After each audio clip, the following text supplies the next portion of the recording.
है।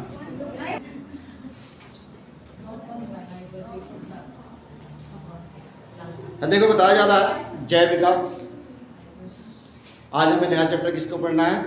जय विकास को, यानी जीवन की। जय विकास से तात्पर्य क्या है? जय विकास का मतलब है कि जीवों की उत्पत्ति, यानी हमारा जन्म कैसे हुआ या अन्य जीव जंतुओं का जन्म कैसे हुआ या वनस्पतियों का जन्म कैसे हुआ, ये एक पहेली सी है। ये शुरू से इसकी अलग अलग हमें अलग अलग लोगों के माध्यम से अलग अलग सुनने को मिलता है। जैसे अगर मान लेते हैं कि कोई धर्म गुरु है, धर्म गुरुओं का मानना है कि इसको ईश्वर ने बनाया है, विज्ञान कुछ और कहता है। इस हिसाब से अगर जीवन की उत्पत्ति के बारे में देखा जाए तो अलग अलग मत हैं। जीवन की उत्पत्ति और जीवन की उत्पत्ति के बारे में आप लोगों ने एक चीज और जाना भी है कि जीवन कहाँ पाया जाता है। सिर्फ पृथ्वी एक ऐसा ग्रह है जहाँ पे जीवन पाया जाता है।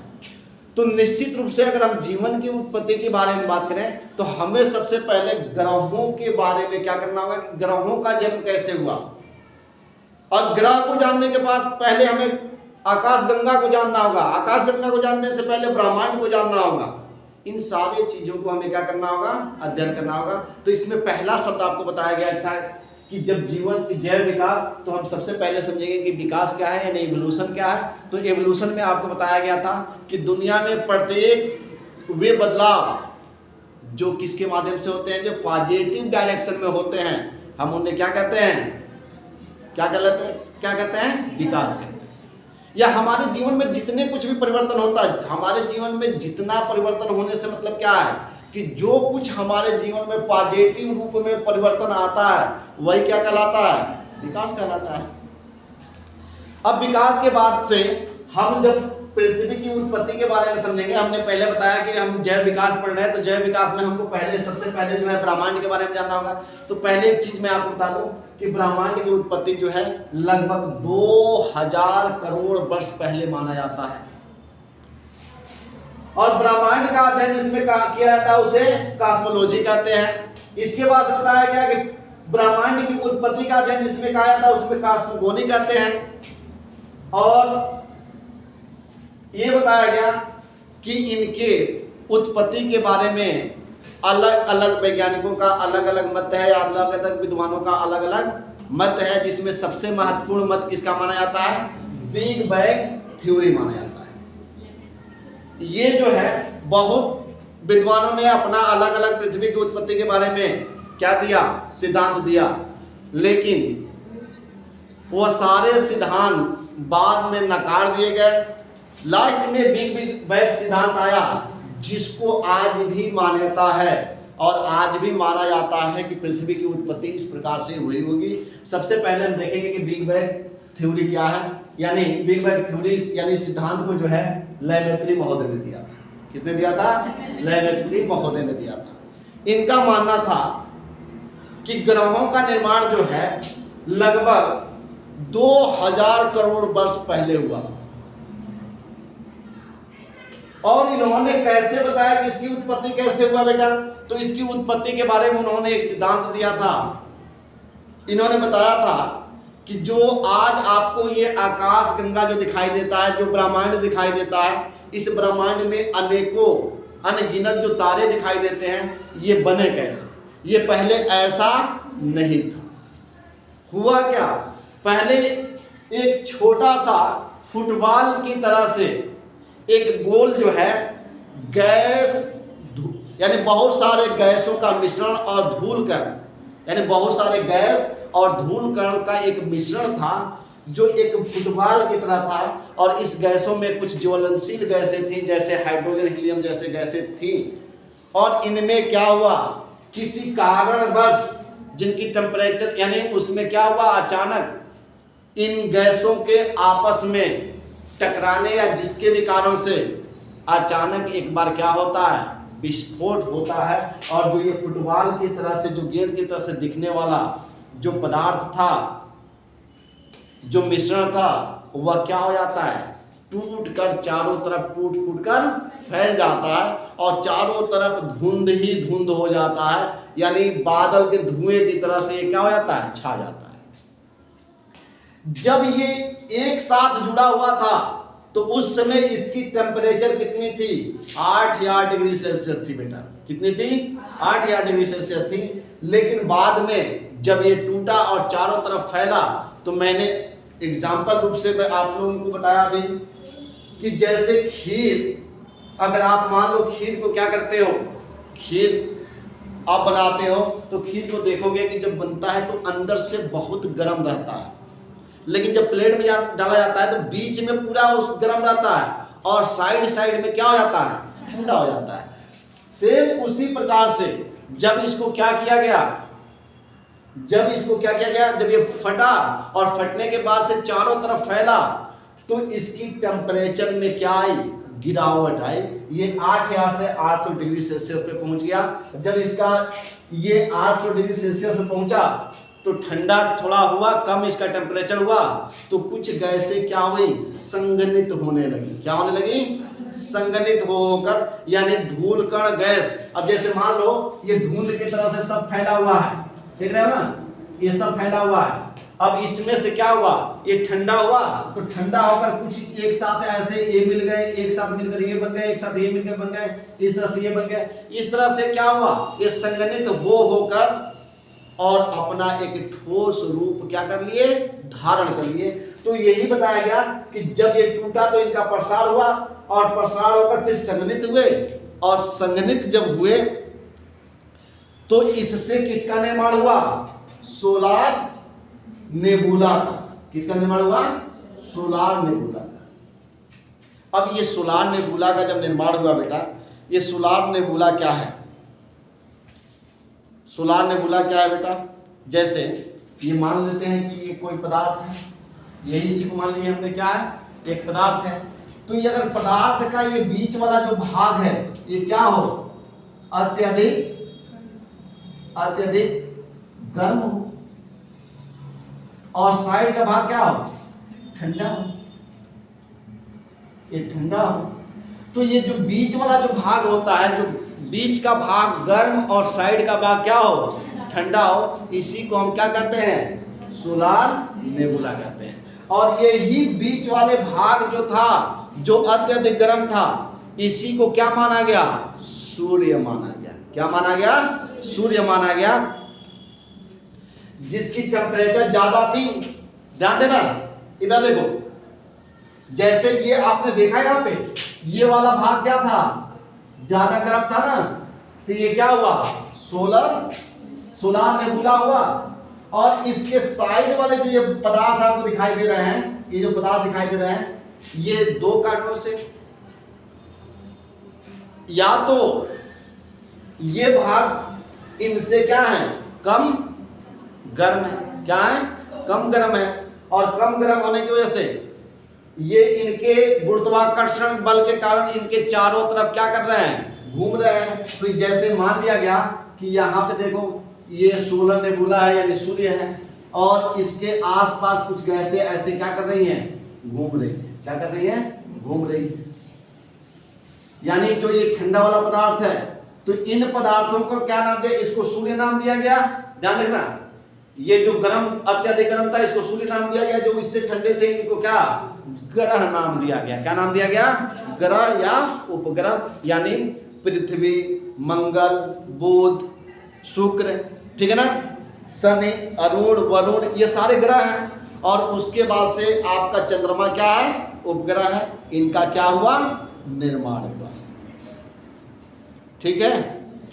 तो एक चीज आपको एक ध्यान रख लेना कि पृथ्वी जो है लगभग, अभी आपने देखा कि पृथ्वी की उत्पत्ति के बारे में माना जाता है, यानी बिग बैंग सिद्धांत ये मानता है कि लगभग 4.5 बिलियन ईयर एगो इसका क्या हुआ था? उत्पत्ति हुआ। हाँ, ये नोट कर लेना। पृथ्वी की उत्पत्ति के बारे में क्या माना जाता है? पृथ्वी की उत्पत्ति को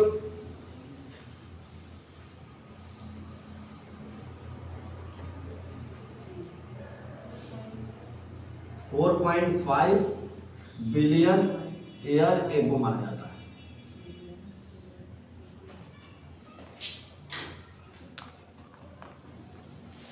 ठीक है, यही क्या था, बिग बैंग सिद्धांत था।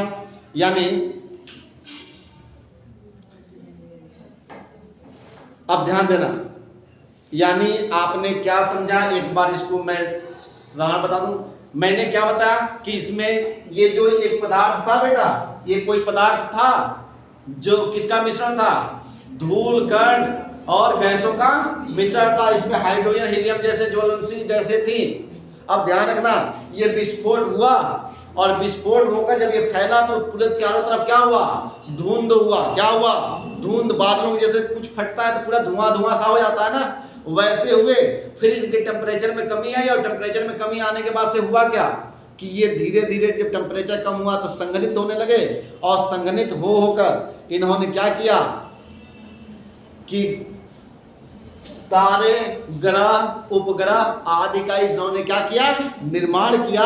और जिससे किसका निर्माण हुआ, ब्रह्मांड का निर्माण। ठीक है, तो ब्रह्मांड का निर्माण कैसे हुआ, आकाश गंगा कैसे बना, अरे उसी में सब है ना, इन सब का क्या हुआ, निर्माण हुआ। और पृथ्वी के उत्पत्ति के लगभग 50 करोड़ वर्ष बाद बेटा इस पे जीवन की उत्पत्ति हुई। किसकी उत्पत्ति हुई, जीवन की उत्पत्ति हुई। उस समय जब पृथ्वी बना, ध्यान दो, जब ये पृथ्वी बना तो इस पे जीवन की उत्पत्ति तत्काल क्यों नहीं हुई, यानी ये पृथ्वी जो है जीवन योग क्यों नहीं था, पहले हम इसको जानेंगे। अब दिमाग में आएगा ना कि सर जब पृथ्वी बना तो क्यों नहीं उसी समय जन्म हो गया, तो ये क्यों जन्म योग नहीं था, तो इसके कई कारण थे बेटा। पृथ्वी का जो है, पृथ्वी जीवन योग नहीं था, इसके कई कारण थे। ये पॉइंट जो मैं बताने जा रहा हूं इसको नोट कर लेना। बिग बैंग सिद्धांत क्या कहता है बेटा, बिग बैंग सिद्धांत कहता है कि जब पृथ्वी का निर्माण हुआ उसके 50 करोड़ वर्ष बाद जीवन की क्या हुई, उत्पत्ति हुई। तो भाई जीवन की उत्पत्ति उस समय क्यों नहीं हुई, यानी पृथ्वी पर जीवन योग्य नहीं था, क्यों नहीं था, तो इसके कुछ कारण हैं, हम जानेंगे। ये बिग बैंग सिद्धांत कहता है कि उस समय वहां जीवन योग्य नहीं था, अपना पृथ्वी ये बिल्कुल जीवन योग्य नहीं था। इसका कारण क्या था, तो पहला कारण था बेटा कि पृथ्वी पर लगातार पराबैंगनी किरणें पड़ती थी। पहला कारण क्या था, पहला था पराबैंगनी किरणें।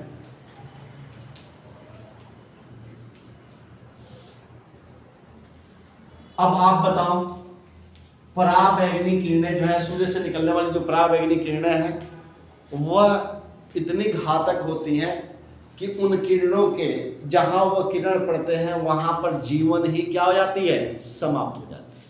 तो जब पृथ्वी पर उस बताया जा रहा है कि जो पराबैंगनी किरणें जहां भी पड़ती हैं बेटा वहां पर जीवन संभव नहीं होता है। तो जब सीधे पराबैंगनी किरणें पड़ रही थी तो आप बताओ क्या यहां पर पृथ्वी पर जीवन संभव हो पाता, तो पहला तो कारण यह था कि पृथ्वी पर उस समय डायरेक्ट क्या पड़ती थी, पराबैंगनी किरणें पड़ती थी। दूसरा ये योग क्यों नहीं था, तो दूसरा योग ना होने के कारण जो है यहां पर वायुमंडल की क्या थी, कमी थी। यहां वायुमंडल नहीं पाया जाता था, यानी ऑक्सीजन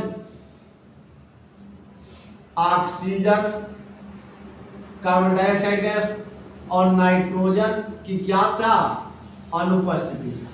यानी यहां पर इन गैसों का निर्माण नहीं हुआ था, जिसकी वजह से भी जीवन यहां पर संभव नहीं था। तीसरा क्या था बेटा, तीसरा क्या इसकी कमी थी, जीवन के लिए माध्यम की आवश्यकता होती है। ध्यान देना, जीवन के लिए किसकी आवश्यकता होती है, माध्यम। यानी जीवन की उत्पत्ति के बारे में आप पढ़ोगे अभी आगे तो आप पाओगे कि जीवन की उत्पत्ति कहां से हुआ, जल से हुआ। आप कोशिकाओं को पढ़े हो तो कोशिका में आपने पढ़ा होगा कि उसमें जीव द्रव्य पाया जाता है। अगर उसमें वो जीव द्रव्य नहीं है, वो तरल पदार्थ नहीं है, तो कोशिका क्या होती है, निर्जीव होती है। तो यानी सीधी सी बात है कि जो हमारे जीवन का जो आधार है, जीवन के लिए जो माध्यम है वो क्या है, जल है। तो यहां जल की क्या थी, कमी थी।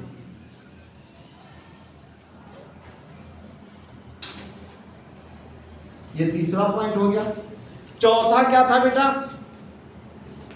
एक सबसे बड़ी समस्या थी कि उस समय जब पृथ्वी का निर्माण हुआ था तो उस समय भी क्या था, पृथ्वी का जो टेम्परेचर था वो 800 डिग्री सेल्सियस था। अब आप बताओ 800 डिग्री सेल्सियस टेम्परेचर पर कोई चीज यहां हो सकता है? 100 डिग्री सेल्सियस टेम्परेचर पर जो है पानी उबलने लगता है, और जब 800 डिग्री सेल्सियस टेम्परेचर होगा तब क्या होगा? यहां जीवन संभव हो पाएगा? नहीं हो पाएगा। तो ये समस्याएं थी जो क्या कर रही थी, पृथ्वी को जीवन योग नहीं बना रही।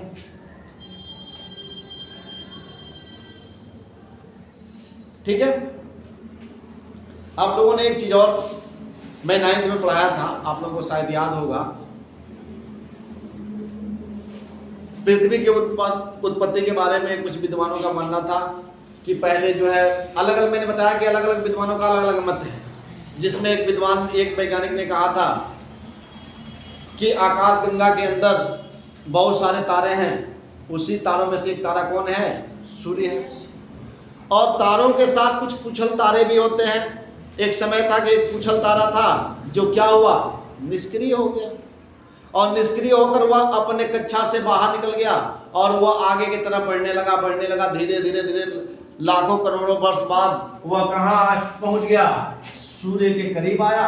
ये पुछल तारा है जो आगे की तरफ बढ़ रहा है। और आते आते क्या हुआ, एक समय ऐसा आया कि सूर्य से क्या हुआ, सूर्य से टकराया, और टकराया तो एक जोरदार टक्कर हुआ जिससे सूर्य का थोड़ा सा भाग क्या हुआ, कई टुकड़ों में टूट गया। और सूर्य के टुकड़े जो टूटे तो सूर्य जलता हुआ एक आग का गोला है। तो भाई जब आग के गोले से कोई टुकड़ा निकलेगा तो वह भी क्या होगा, आग ही होगा।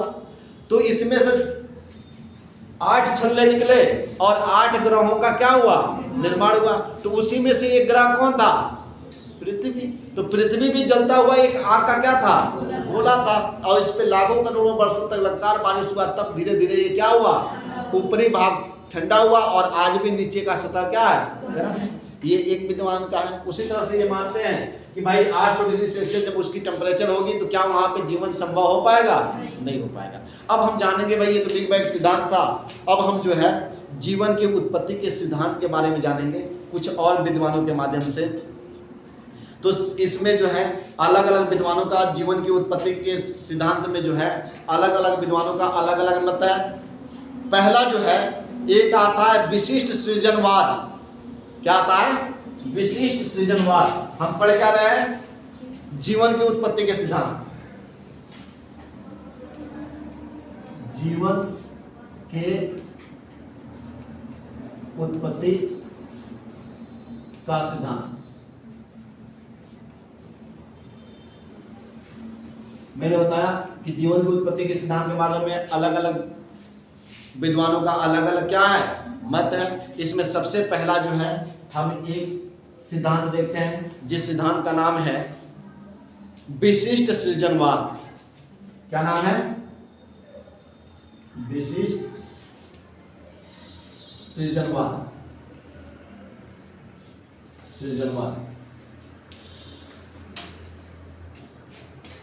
इसका अंग्रेजी लिखना चाहते हो तो लिख लेना, स्पेशल क्रिएशन थ्योरी। देखो विशिष्ट सृजनवाद का जो है इस सिद्धांत को दिया किसने था, तो उस वैज्ञानिक का नाम था फादर सुरेश। क्या नाम था? फादर सुरेश। इनका मानना था बेटा, यानी फादर यानी सुरेश का क्या मानना था, ध्यान देना। मैंने बताया विशिष्ट सृजनवाद थ्योरी यानी सिद्धांत को दिया किसने था, तो फादर सुरेश ने दिया था। सुरेश का क्या मानना था, इनका मानना था कि पृथ्वी केवल 4000 पूर्व ही बनी है। यानी इनका मानना था कि पृथ्वी का जन्म जो है आज से 4000 वर्ष पूर्व ही हुआ है। ये किनका मानना था? सुरेश का।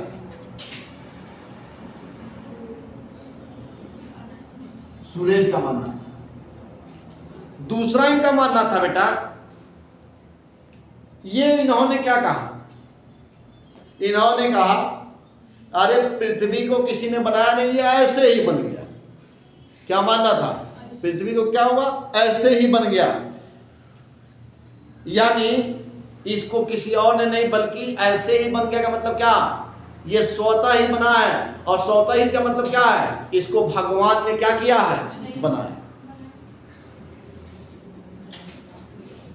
यानी इनका मत था कि इसको कोई और नहीं बल्कि किसने बनाया था? भगवान ने बनाया था। तीसरा इन्होंने क्या चीज बताया बेटा? कि जीवन में कोई विकास नहीं होता है। इन्होंने कहा कि हमारे जीवन में कोई विकास नहीं होता है। ये सब क्या है? झूठी बातें हैं। इन्होंने कहा कि जैसे पहले जब पृथ्वी बना उस समय भी पृथ्वी पर लोग थे और आज भी क्या है? लोग हैं। इनका मानना था कि कोई इसमें बदलाव नहीं हुआ। ईश्वर ने क्या किया? ध्यान दो, इधर सुनो, पहले कहानी को सुनो। इन्होंने कहा कि भाई पृथ्वी को ईश्वर ने बनाया और ईश्वर ने ही लोगों को भी भेजा, जानवरों को, जीव जंतुओं को भी भेजा, पेड़ पौधों को भी भेजा। यानी जब पृथ्वी बना उस समय भी लोग थे और आज भी लोग हैं। ये किनका मानना था? सुरेश का मानना था। जब इन्होंने अपना कहा जाए बेतुका सिद्धांत दिया तो लोगों ने कहा कि ये बिल्कुल, अरे सिद्धांत था, बेतुका क्या है? इसमें अपना अपना मत था लोगों का। उन्होंने लोगों ने कहा कि ठीक है, ये कुछ भी जो मन में आया है अनाप शनाप बोल दिए हैं, हम लोग इनके बातों को नहीं मानते हैं। क्योंकि इसमें जो है इनकी बात क्यों मानने के लायक नहीं था। तो इन लोगों ने ये कहा, विद्वानों ने कहा कि ये जो मन में आया है अनसेंट बोल दिए हैं, कोई लॉजिक नहीं है। यानी इसमें कोई वैज्ञानिक लॉजिक देखने को नहीं मिल रहा है, इसलिए इस सिद्धांत को हम नहीं मानते। तो पहला ये हो गया। दूसरा था, पहला सिद्धांत समझ में आ गया, जीवन कि विशिष्ट जनवाद था। दूसरा था थ्योरी ऑफ पैनस्पर्मिया, यानी सर्वबीजाणुवाद। थ्योरी ऑफ पैनस्पर्मिया, इसको कहा जाता है सर्वबीजाणुवाद। अब देखो इस सिद्धांत को जो है ना कई खगोल शास्त्री एक साथ मिलकर दिए थे। ध्यान रखना इस सिद्धांत को, यानी सर्वबीजाणुवाद। दूसरा मैं बता रहा हूं सर्वबीजाणुवाद।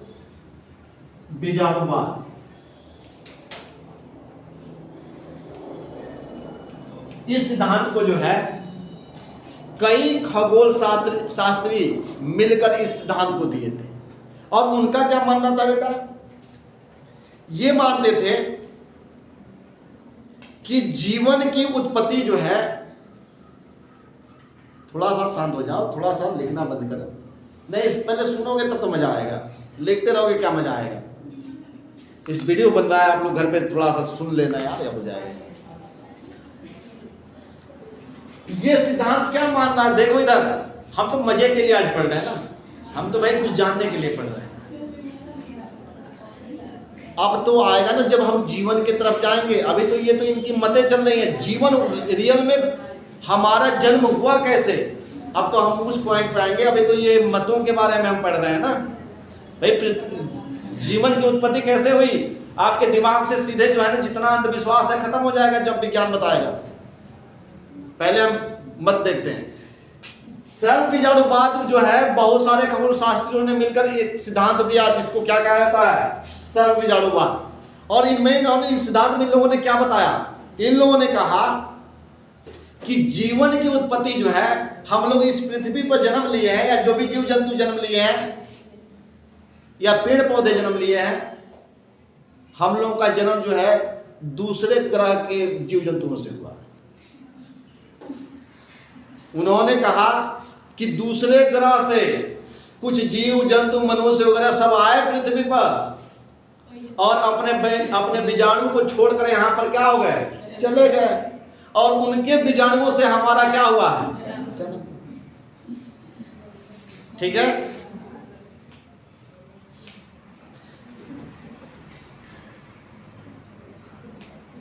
तो तो इनका भी सिद्धांत जो है बहुत लॉजिक वाला नहीं लगा और ये भी क्या हुआ, सिरे से खारिज कर दिया। फिर तीसरा जो आता है, तीसरा सिद्धांत आता है अजैववाद। तीसरा सिद्धांत क्या आता है? अजैववाद। क्या पढ़ने जा रहे हैं? तीसरा क्या था? जीवन की उत्पत्ति में था अजैववाद। अजैववाद क्या है बेटा?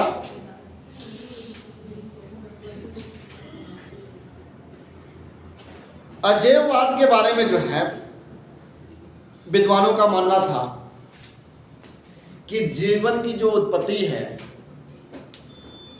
वह निर्जीव, जो निर्जीव वस्तुएं होती है ना, जब वो सड़ गल जाती हैं तो उनके सड़ने गलने से क्या हुआ है, सड़े गले निर्जीव वस्तु के सड़ गल जाने इसकी वजह से जीवन की उत्पत्ति हुई। ये किसका मानना था? अजैववाद सिद्धांत। यानी ये सिद्धांत ये मानता है कि जैसे उनका मानना क्या था, देखो एक वैज्ञानिक था, अब नाम याद नहीं आ रहा उसका, वह एक बार अपने लैब से काम करके निकला और खूब पसीना उसीना से भीगा था, और पसीना से भीगने की वजह से उसने क्या किया, अपने कपड़े को ले जाकर घर में रखा। कुछ देर बाद देखा तो उसमें से चूहा निकल गया। तो उसको लगा जो है ये हमारे पसीने वगैरह के बदबू से किसका जन्म हो गया है? चूहे का जन्म। एक वैज्ञानिक ने कहा कि जब पानी, खेतों में पानी लगती है, जब मिट्टी सड़ता है तो सड़े हुए मिट्टी में केंचुआ का क्या हो जाता है? जन्म हो जाता है। इसी प्रकार से कुछ वैज्ञानिकों ने कहा कि जैसे जब कोई जीव जंतु मरता है और मरता है तो उसके मांस जब सड़ता है तो उसमें कीड़े लग जाते हैं, यानी कीड़ों का उसमें क्या हो जाता है? जन्म हो जाता है। तो अजैववाद का यही मानना था कि निर्जीव वस्तुएं जब सड़ गल जाती हैं तो सड़ने गलने से क्या होता है? जीवन की उत्पत्ति होता है, जीव जंतुओं का क्या होता है? जन्म होता है। लेकिन उसके बाद चौथा सिद्धांत आया, जिस सिद्धांत का नाम था स्वतः जननवाद। क्या नाम था? स्वतः जननवाद। और स्वतः जननवाद में इसमें आया था जीवात जीवो उत्पत्ति। नोट करना, जीवात जीवो उत्पत्ति। इस सिद्धांत को जो है 3 वैज्ञानिकों ने दिया था। जीवात जीवो उत्पत्ति सिद्धांत को 3 वैज्ञानिक थे। एक का नाम था फ्रांसिसो रेडी,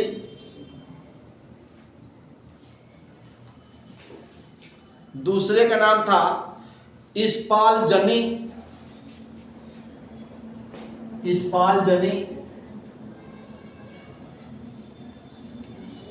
और तीसरे का नाम था लुइस पास्चर। तीसरे का क्या नाम था? Louis pasture.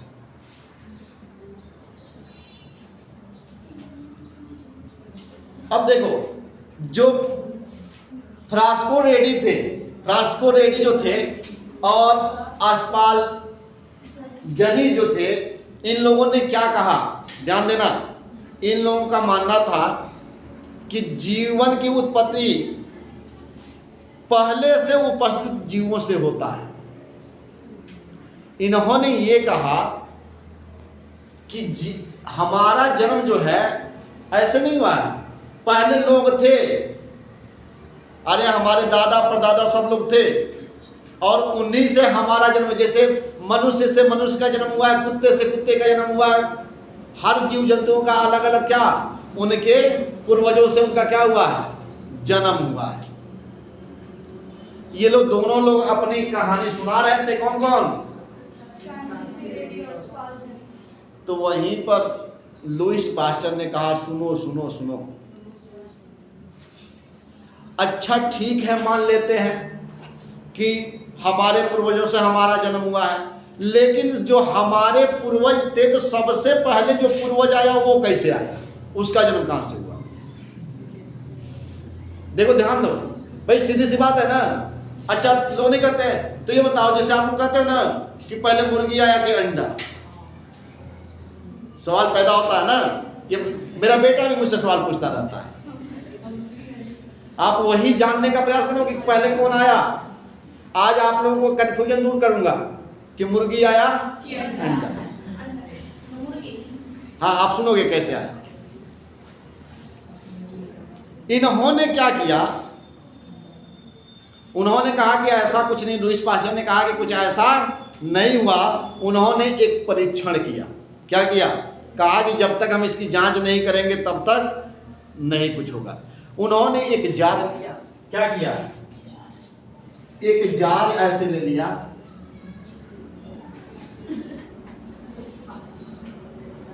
और एक बॉक्स के अंदर एक मांस के टुकड़े को रख दिया। और वह मांस का टुकड़ा कैसे था? निर्जीवीकृत मांस था। निर्जीवीकृत मांस का मतलब है जिसमें किसी प्रकार के कोई कीटाणु वगैरह न उसमें नहीं थे। और इन्होंने क्या किया, इस जाल के ऊपर जो है एक रुई का टुकड़ा से इसको क्या कर दिया, बंद कर दिया। और बंद करके इसको कुछ दिनों के लिए छोड़ दिया। और कुछ दिन बाद जब इसको जाकर देखे तो इन्होंने देखा कि इसमें किसी प्रकार का कोई नुकसान नहीं हुआ, ना ही किसी प्रकार का इसमें कोई कीड़े का जन्म हुआ। अब इन्होंने दूसरी बार क्या किया, ये जो इसको रखे थे ना, ध्यान दो, जो इसको रखे थे इसको मार के तोड़ दिए। इसको तोड़ दिए और तोड़ने के बाद से इसके बीच में भी ये क्या कर दिए, ये जगह खाली कर दिए और जगह करके इसको छोड़ दीजिए। अब इसमें क्या हुआ, इस रास्ते से जब इसको तोड़ दिया गया तो भाई मक्खी इसमें से घुसेगी कि नहीं घुसेगी। अब इन्होंने छोड़ के अब कुछ दिन के बाद से देखा तो अब कुछ दिन बाद जाके देखते हैं तो जो मांस का टुकड़ा था उस मांस के टुकड़े में कीड़े आ गए थे। क्या आ गए थे? कीड़े पैदा हो गए थे। और वह कीड़ा पैदा कैसे हुए? इन्होंने कहा कि नहीं यार, ऐसा नहीं होता है। होता क्या है कि जब कोई चीज सड़ता गलता है, और सड़ाने गलाने का काम कौन करता है? मक्खियां करती हैं। क्योंकि मक्खियां जब जाती हैं तो उस पे अपना अंडा देती हैं। अंडे से जो लार्वा निकलता है, और लार्वे से क्या होता है? कीड़े का जन्म। इन्होंने अपना सिद्धांत क्या कर दिया, ये दे दिया। यानी पास्चर ने आजाविक जीवोत्पत्ति को खारिज कर दिया। जो इनका जो ये नियम था इन दोनों लोगों का, इसको इन्होंने क्या किया, खारिज किया। और कहा कि जीवों की उत्पत्ति पहले से उपस्थित जीवों से संभव है। जो जीव होते हैं वही इनको क्या करते हैं, जन्म देते हैं। जैसे इसमें जीव की उत्पत्ति कहां से हुई? अगर मक्खी नहीं होती तो ये जीव उत्पत्ति होती। तो इन्होंने इसको लाकर अपना सिद्धांत दे दिया। अब सवाल ये आया, जो मेन चीज हमें जानना है, इन्होंने भी अपने सिद्धांत को दिया। अब सवाल आता है कि ठीक है, तो पहले जीव इसमें आए कहां से? ध्यान दो इधर, जीव का उत्पत्ति हुआ कहां से? तो देखो, जीव की उत्पत्ति के बारे में जो है अब हम आएंगे कि हमारे जीवन की उत्पत्ति कैसे हुई। तो हम सबसे पहले अब जानेंगे जीवन की उत्पत्ति, और इसका जो पहला सिद्धांत है जिसका नाम है रसायनवाद का नियम। देखो, जीवन की उत्पत्ति,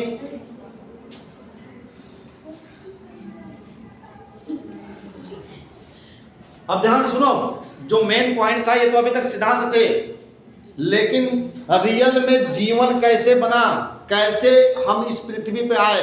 तो देखो, जो जीवन की उत्पत्ति में जो है पहला सिद्धांत है वह किसका है? उस सिद्धांत को कहा जाता है रसायनवाद का नियम।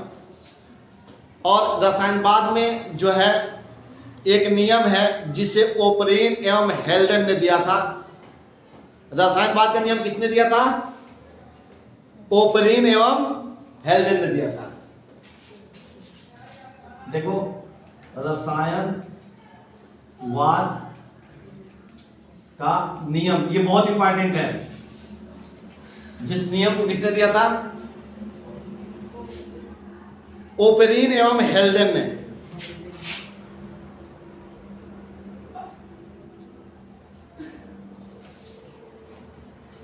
हेल्डेन ने दिया था।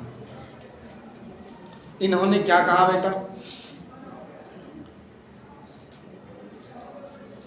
इन्होंने, इनका सिद्धांत था बेटा, यानी जीवन की उत्पत्ति के विकास में इन्होंने जो सिद्धांत दिया था, इस सिद्धांत का मानना था कि जीवन की उत्पत्ति, यानी जीवन हमारा उत्पत्ति कैसे हुआ, हम कैसे इस पृथ्वी पर आए, तो इन्होंने माना कि इस पृथ्वी के ऊपर जो पहले क्या थे? रसायन थे, जो रासायनिक पदार्थ थे, उन रासायनिक पदार्थों को आपस में जुड़ने से जीवन की उत्पत्ति हुई। जैसे यहाँ पे कुछ गैसें थी, पृथ्वी का जन्म हुआ तो इस पे कुछ गैसें थी कि नहीं थी? जैसे उस समय पृथ्वी का जब जन्म हुआ तो इस पे हाइड्रोजन गैस भी था, हाइड्रोजन गैस सबसे ज्यादा था, नाइट्रोजन था, ऑक्सीजन की मात्रा क्या थी? बहुत कम थी। और इन्हीं गैसों के मिलने से जीवन का क्या हुआ? उत्पत्ति हुआ। तो इसमें जो सबसे पहला नियम था उसको कहा जाता है केमिकल एवोल्यूशन, यानी केमिकल एवोल्यूशन, रासायनिक परिवर्तन या रासायनिक विकास, आप क्या कह सकते हो? रासायनिक विकास। और रासायनिक विकास में पहला जो आता है प्रारंभिक वातावरण। पहला क्या आता है? प्रारंभिक। यानी देखो जब आप इसको पढ़ोगे ना विकास के बारे में, तो पहला इसमें जो है कई खंडों में बढ़ जाएगा। पहला आएगा जीवन की उत्पत्ति, विकास के प्रमाण और विकास के सिद्धांत और मानव विकास, यहाँ तक आपको पढ़ना है, जिनमें जीवन की उत्पत्ति में आपको रासायनिक विकास, जैविक विकास और कार्बनिक विकास को क्या करना है? अध्ययन करना है। तो सबसे पहले हम देखते हैं प्रारंभिक वातावरण, यानी पृथ्वी बना। प्रारंभिक वातावरण से मतलब क्या है कि जब पृथ्वी का जन्म हुआ, ये पृथ्वी बना, तो उस समय वहां प्रारंभिक वातावरण कैसा था, इसका मतलब ये है।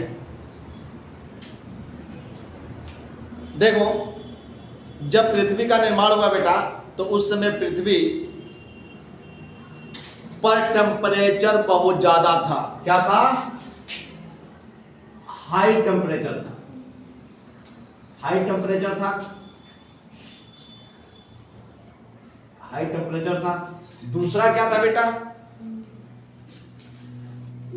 अपचायी वातावरण था। तीसरा था ज्वालामुखी तूफान था, यानी ज्वालामुखी का विस्फोट बहुत हो रहा था। और पानी अनुपस्थित था, पानी नहीं मिल रहा था, तेज बिजलियां कड़कती थी। इस तरह का वातावरण पाया जाता था कहाँ? पृथ्वी पर। यानी जब पृथ्वी का जन्म हुआ तो ना तो यहाँ एक तो टेम्परेचर बहुत ज्यादा था, गर्मी क्या थी? ज्यादा थी, ज्वालामुखी विस्फोट हो रहे थे, उसका तूफान आ रहा था, पानी था ही नहीं, बिजलियां कड़क रही थी। इस तरह का क्या था? वातावरण कहाँ पाया जाता था? पृथ्वी पर पाया जाता था। अब जो है दूसरा जो है आरंभिक पृथ्वी, जो उस समय का आरंभिक पृथ्वी था बेटा, उस समय केवल कुछ ही तत्व जैसे कार्बन, हाइड्रोजन, ऑक्सीजन और नाइट्रोजन उपस्थित था। ध्यान से सुनो इसको। जो प्रारंभिक वातावरण में क्या क्या बताया गया?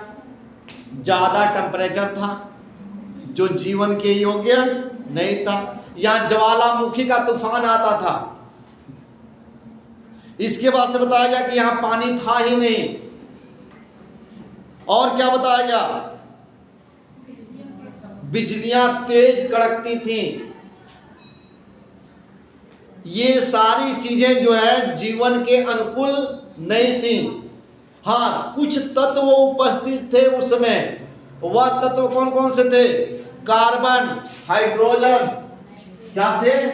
कार्बन, हाइड्रोजन, ऑक्सीजन और नाइट्रोजन। ये तत्व क्या थे?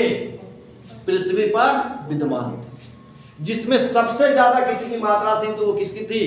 हाइड्रोजन गैस की थी। किसकी थी? हाइड्रोजन गैस की थी।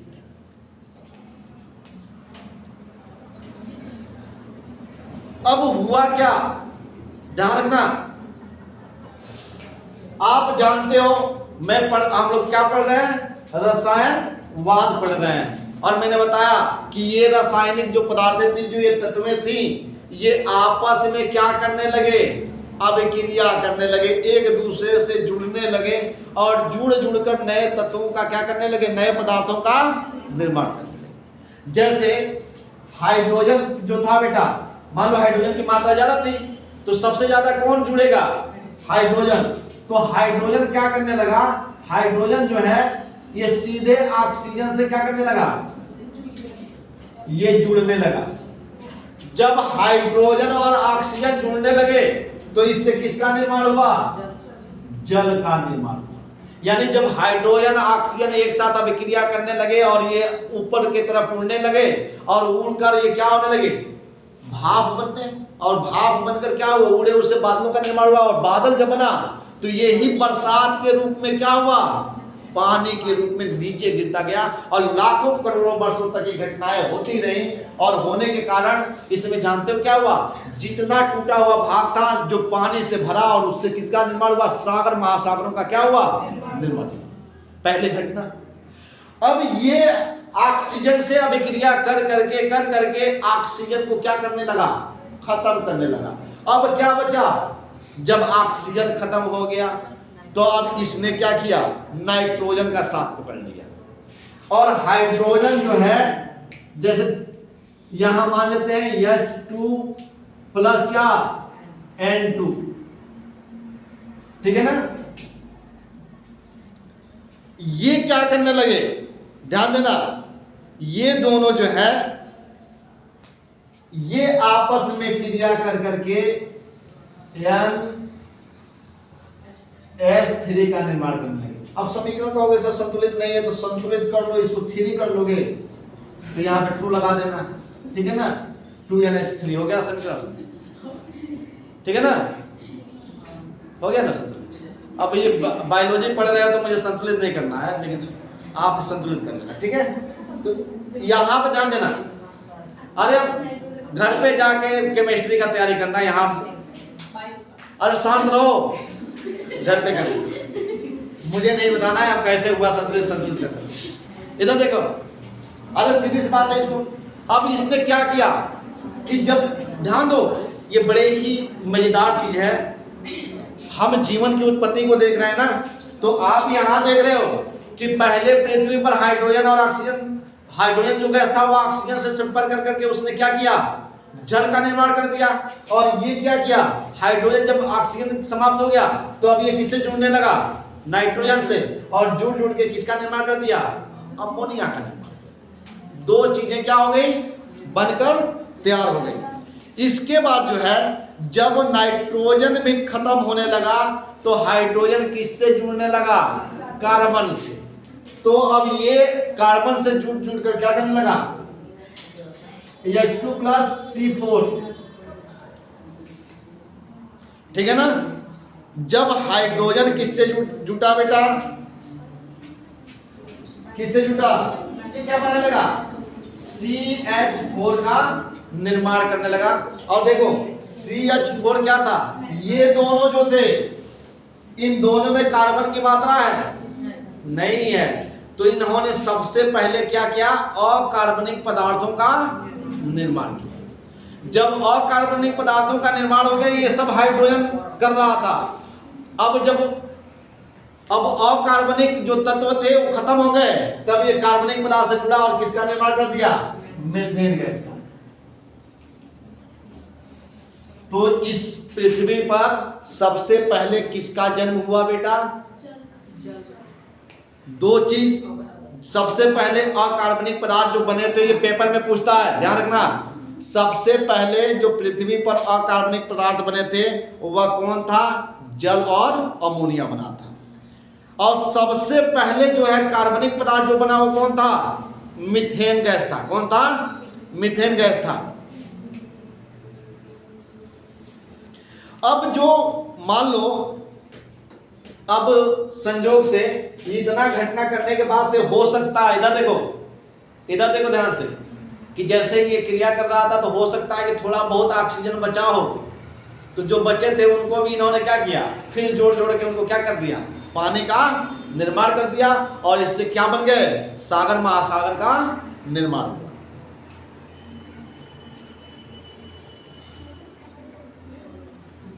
अब एक बात बताओ आप,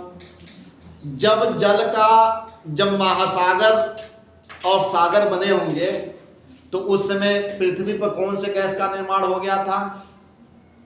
अरे किसका, जल, अमोनिया और मीथेन। तो ये तो पानी था ही, इसको छोड़ दो, क्या बच गया, और अमोनिया और मीथेन। तो जब महासागर बने होंगे या समुद्र बने होंगे, ध्यान रखना, जब ये महासागर और समुद्र बने होंगे तो उसमें क्या मिला होगा, कौन सा तत्व मिला होगा, NH3 और CH4। यानी जो सागर का जल था उसमें दो चीजें पाई जाती होंगी, वो कौन कौन सी चीजें बताई गई, अमोनिया और, यानी जो महासागरों का जल था वह किसका मिश्रण बन गया था, अमोनिया और मीथेन का। और इससे जो है, इस जो ये घोल बना था, जो मिश्रण बना था, इस घोल का नाम कहा जाता था हार्ड डाइल्यूट कहा जाता था, या सूप कहा जाता था। यानी हार्ड डाइल्यूट सूप का निर्माण हुआ था। इसको कहीं लिख लेना, जो ये मिलने से क्या बना था,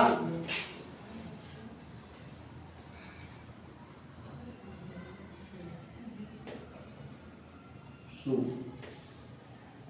का निर्माण।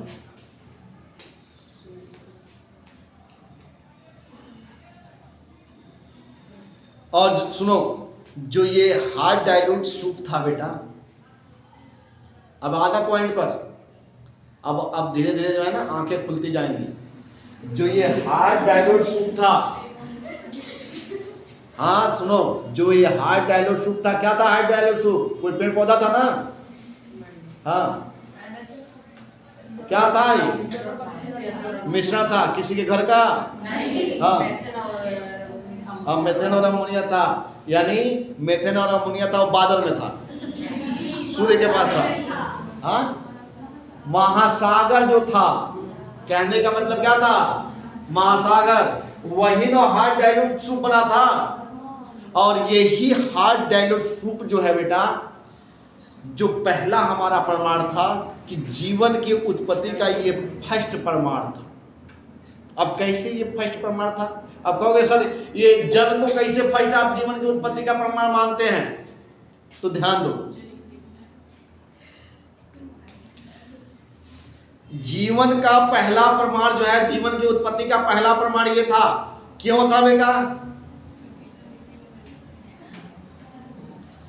जो हमारा शरीर है, ध्यान देना, जो हमारा शरीर है या जीव जंतुओं का शरीर है, उनमें कौन कौन से तत्व पाए जाते हैं बताओ? अरे कार्बन पाया जाता है, कार्बन पाया जाता है, नाइट्रोजन पाया जाता है, जल पाया जाता है, हमारे शरीर में भी तो पाया जाता है, और समुद्र में भी क्या पाया जा रहा था। तो पहला प्रमाण ये मिला। अब जो आप लोग जानते हो, ध्यान देना, जो कोशिकाएं होती है बेटा, कोशिकाएं जो होती है ना, प्रत्येक जीवधारी जो है या प्रत्येक जीव जो है वो किसके बने होते हैं? चाहे वो सजीव हो या निर्जीव हो, वो किसके बने होते हैं? कोशिकाओं से मिलकर बने होते हैं। और कोशिका के अंदर क्या पाया जाता है? कोशिका के अंदर क्या पाया जाता है? जो ये डाइल्यूट है ना, जो ये क्या है, सूप है, इसी सूप का मिश्रण किसमें पाया जाता है? हमारे शरीर की कोशिकाओं में भी पाया जाता है। तो पहला एक चीज तो आपको मिल गया कि भाई जो समुद्र का जल उस समय था, जो ये मिश्रण मिले हुए थे और जिससे ये सूप बना था, उसी तरह का सूप किसमें पाया जाता है? जीव जंतुओं के शरीर की कोशिकाओं में पाया जाता है। अर्थात जीवन की उत्पत्ति का शुरुआत कहां से होता है? यहीं से। अब जीवन कैसे बना, यानी पहले कैसे हमारे कोशिकाओं का जन्म हुआ। अब हमारे शरीर में दो तरह की कोशिकाएं होती हैं, एक कौन सा कोशिका होता है? प्रोकैरियोटिक और प्रोकैरियोटिक। अब इनका निर्माण कैसे हुआ? अगले दिन, क्योंकि इनको भी